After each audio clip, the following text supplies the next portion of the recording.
I studied philosophy, I studied critical thinking, then I taught critical thinking, and I taught logic.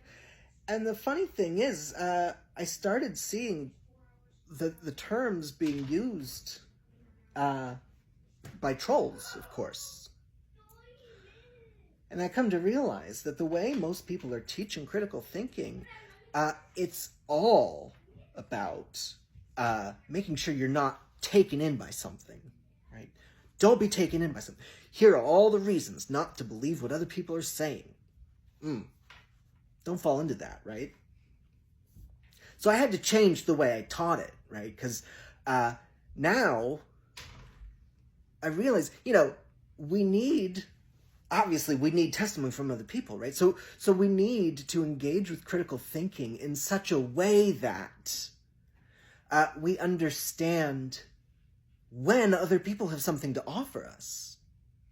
Not just when there might be a hole in someone's argument, but no. I mean, critical theory, you got to start with yourself first, right?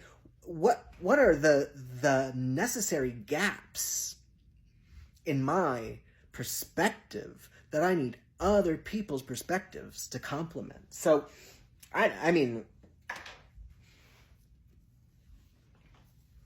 I move a lot. I'm done with that. Done moving for universities. Not worth it. But I've moved a lot. And I'm often teaching at a place where, the students moved here too. So, maybe I'll give the example of,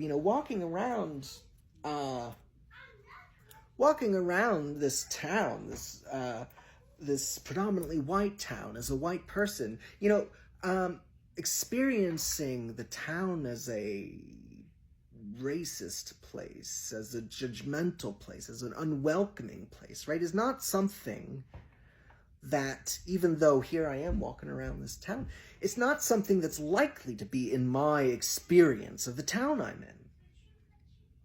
So, what does this mean?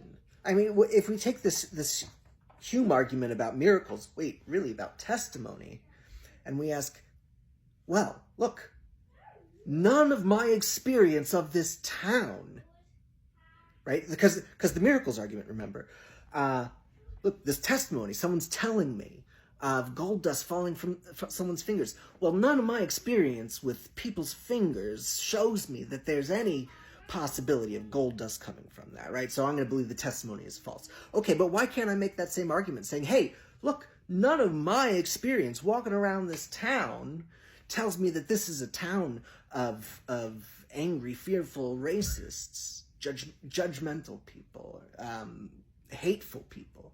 Okay, does that mean if someone tells me that there's a lot of hate in this town and I've not felt it, and I've not experienced it, that I have reason to discard that? No, not at all.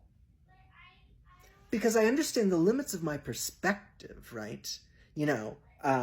If gold dust was the kind of thing that did fall from people's fingers, then I've got enough experience with fingers. I probably would be in a position to spot it. But knowing the limitations of my experience, the limitations of my perspective, right? If someone's just shooting the shit, or someone's trying to, I'll tell you the thing that really got me, growing up in Orlando,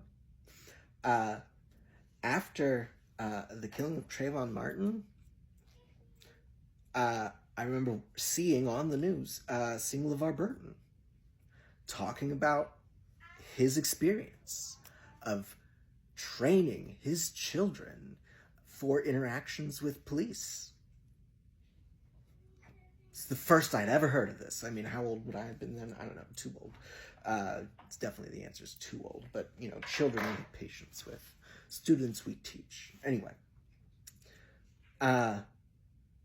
That testimony hit, right? Because LeVar Burton's pouring his heart out. He's speaking painful truths of his experience.